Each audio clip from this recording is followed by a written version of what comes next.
one philosophy I truly believe in, real estate is a lottery ticket in America. Yeah. And once you buy an asset, I never want to sell it because, I don't want to kill the golden goose, as they say.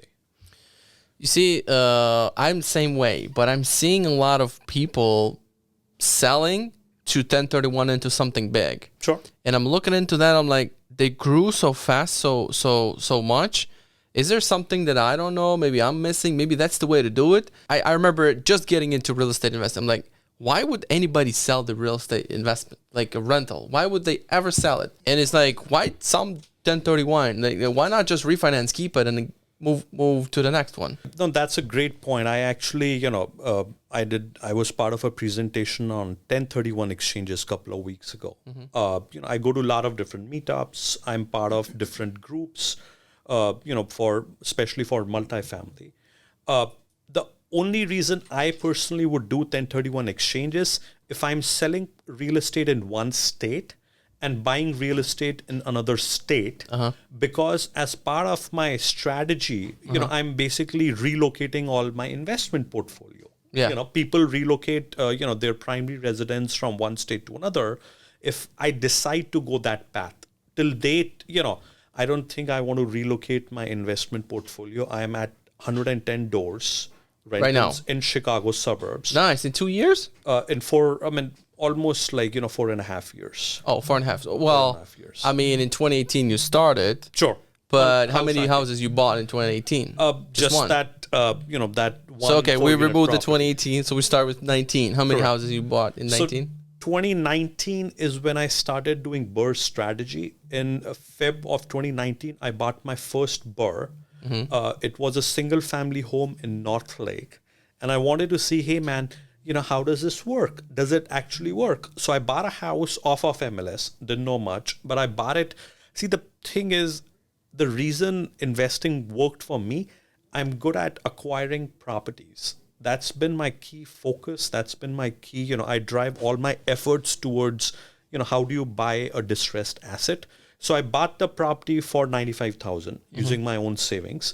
I fixed it up for $20,000. The property appraised for $200,000. Wait, 95 you paid with your own money? Correct. With your own cash? I paid, and the rehab with your own cash? Exactly. Okay, so you have to have cash to do the deal that you did. Correct. Okay. Correct. But you had the cash, you did the deal, you put in 115, you appraised it at 200. Exactly. You pull all the money out and some. And exactly. That's when I thought, wow, it happens only in America. You buy something for 95. Was it on MLS for 95? Yes. It was on the MLS for 140. But how come nobody, 140? So you negotiated it down to 95? These Indians are good in negotiations. So I kind of, I was talking with the agent for a long time, offered him, dual agency, and, it was my first deal. So yeah, I bought it for 95. It's, it's public info. The address is 308 South 44th Avenue in North Lake.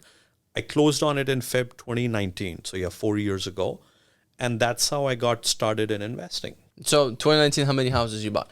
So 2019, I bought around 8 houses. Pretty good. You were going like full time. Now, what I did was when I looked at the BRRRR strategy, I thought I can do, 8 BRRRRs a year, which is good.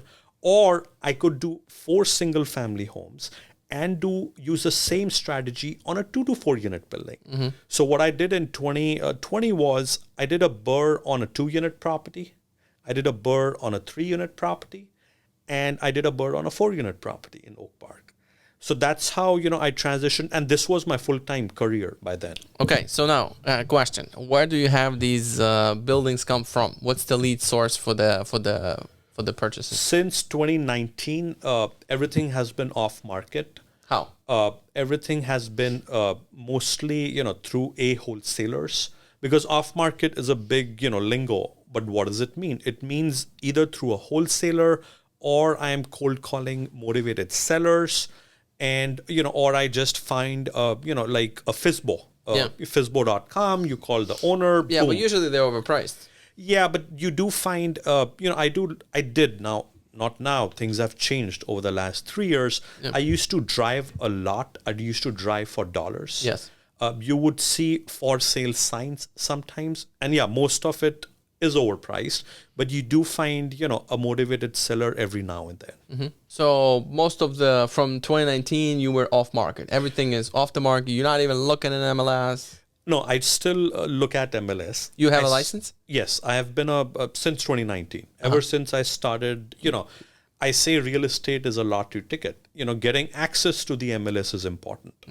And I just represent myself on a lot of deals. I don't, solicit sellers or buyers for their business. So until like 2020 or something, you were doing single family only?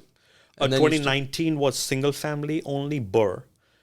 End of 2019, I did a 2-unit Burr in River Grove. And then 2020, I just went full on. So I did a 3-unit Burr, 4-unit Burr, and another 8 houses.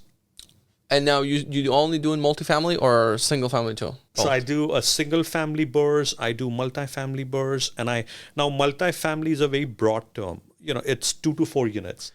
I think it's important to say maybe the Burr. Maybe Sure. we're talking Burr, but maybe somebody doesn't know the Burr. What does Burr mean? Yeah. So let's touch on that.